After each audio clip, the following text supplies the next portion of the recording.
Hi, I'm Jason from Black Border Games and welcome back to my channel. Today I'm going to be telling you a little about the lore and the setting of the game Luton Legacy.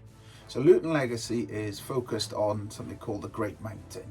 The Great Mountain is believed by all races to have been the source of creation, as it spewed out the various nations and races, and they settled in the various realms and parts of the world.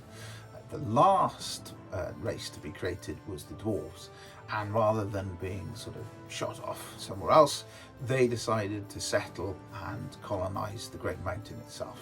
Of course, being dwarves, they were able to capitalise on the ores and the minerals and everything else they found within it to create great wealth, and in turn a great military force that kept the other nations in check, and they also enabled them to trade significantly to create a great amount of profit. However, not all things end well, and during a ceremony of veneration by the High King, the mountain erupted. It involved pouring beer down a chute, which the mountain obviously didn't like, and the volcano once again became active and shattered all the halls, all the mines and the storehouses. In turn, it also wiped out the High King, the elite, the ruling class, all the heads of the military, leaving the Dwarven Empire, like the mountain, completely shattered. What we have left now are the three great Dwarven clans, who are considering to sort of that it should be them that now take up the reins and the power, and they are battling out inside the mountain, trying to find lost relics and documents and of course wealth to bolster their claim on power. The first of these clans is Clan Nocturne, and they are residing at the very sort of roots of the mountain.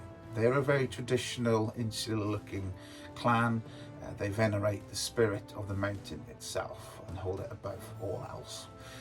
They are very draconic in their appearance, in their armour sometimes, as well as using the sort of very lava and other spirits of the mountain in their sort of alchemy and weapons. The second clan then is Clan Delve. Clan Delve are your sort of what we think of the traditional dwarves. They're the miners, the forgers, they're the weaponsmiths, and they were the ones that were responsible for producing the bulk of products that the Dwarven nation sort of exported and traded with others to create their wealth. The third clan is Clan Skye. Clan Skye are very different to the other two. They actually resided outside of the mountain in a settlement on its sides. And they were used by the High King as traders, as merchants, as explorers, as hunters.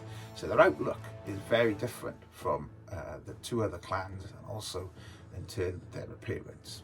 This is sometimes why the other two clans sort of look at them with some suspicion. They're obviously not the only factions in the game, because with the loss of the great military might of the Dwarven Empire, other factions and races are now circling around the Great Mountain, hoping to get in on the action, and more importantly, the treasures, the loot, the secrets.